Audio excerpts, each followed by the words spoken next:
You listen to me, you go to the top. Bobby! Bobby!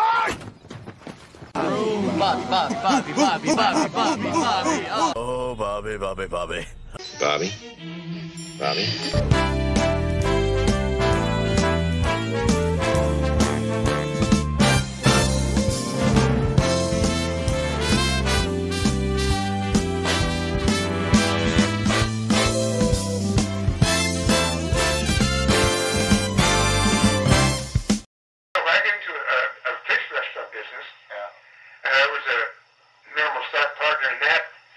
Successful, and I made money out of that, but I wasn't in control of the place, or had any say or anything, but I could go there and eat and drink for nothing, and just sign autographs. It was fun, but no, I never wanted to get in the bar business, because it's like the wrestling business. It's money coming in that I can't control. Someone else sees it before I do. Someone else touches it. Someone else makes it disappear. Plus, it's a lot of hours. Oh, God. A good friend of mine, Joe Tangaro, had a restaurant in St. Louis. He used to wrestle with Joe Brunetti. Joe and Guy Brunetti, the Brunetti brothers.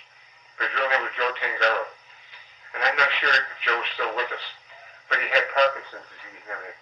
And Joe was a wonderful guy. He was the guy that told me, don't let the bruiser make you into an errand boy. Be a man. That's what Joe told me. And Joe opened up a steakhouse in St. Louis. And I was very proud of him. And Joe was from Wilbur Snyder's age. Joe would probably be now in his 70s.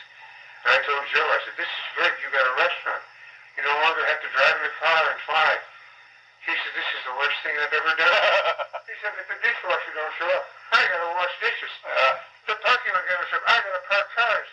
I got to be here every minute of the day, 7 days a week. And I didn't realize that. But that's what he wanted to do, and when he got into it, he realized that he had to stay with it because the wrestling was over. And I think he made a success out of it. That other guy did it.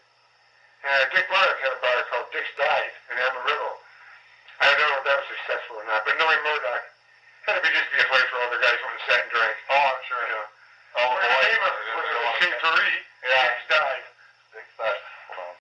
I was saying, when I got my name originally, my real name was Ray Heenan.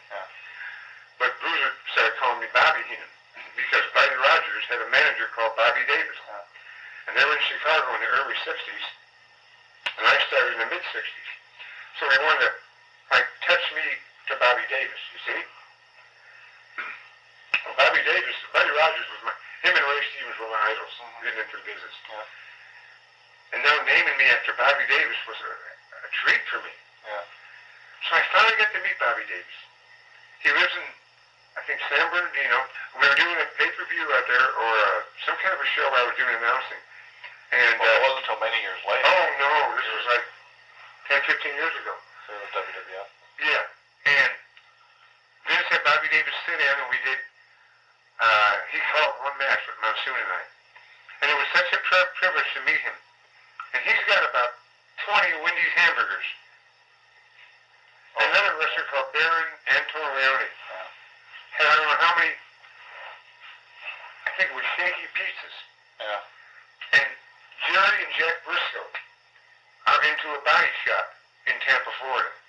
They do body shop work. And I'm proud of guys that got into the business and did some. The Gallagher brothers. Mike Gallagher used to own shaky pizzas too down in Pensacola around there. But a lot of wrestlers didn't go off and get into other businesses because they just didn't know how to. I know most baseball players in the 30s and 40s, they went back to being farmers because they were farmers when they got into it, and with no education, that's all they could do. And that's why a lot of wrestlers just got into something else. But the ones that were very successful in this business were guys that were very successful in the wrestling business. Gallagher's weren't that successful. The Bushwhackers had a restaurant in Tampa. It wasn't that successful. What did they call it? It was called the Bushwhackers. And they had a hell of a menu and everything. But maybe it's location.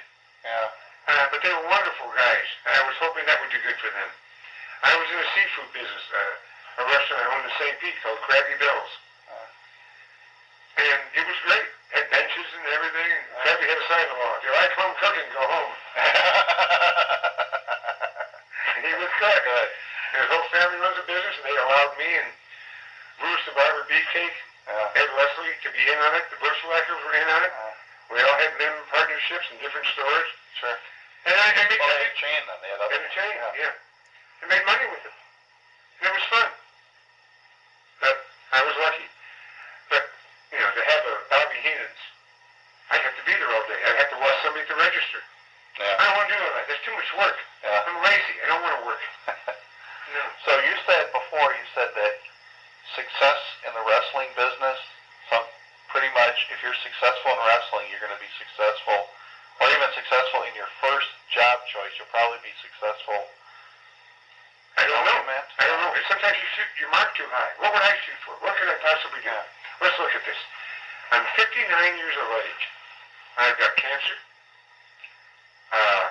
I've had neck surgery on my broken neck. I have atrophy in my hand there. This finger's numb. I don't have much of a grip. I can't do manual labor. I can't do cerebral labor because I'm not educated enough. I don't know how to do computer. Everybody has to know how to do computer today. And this is a great help learning thing to get to the men out there with your wife. Remember, the more you know, the more they'll make you do. Screw everything up. They'll never make you do it. Wives like to do things, but they like you to help. But they don't like to do things that you screw up. So, screw up taking the garbage out. You watch. 6 out of 7 days a week, she gets the trash bag on her back. Is that okay, sir? Oh, yeah. That's great. I told one, I said, you beat Nick one more time, you get to keep him. Put the word in the streets.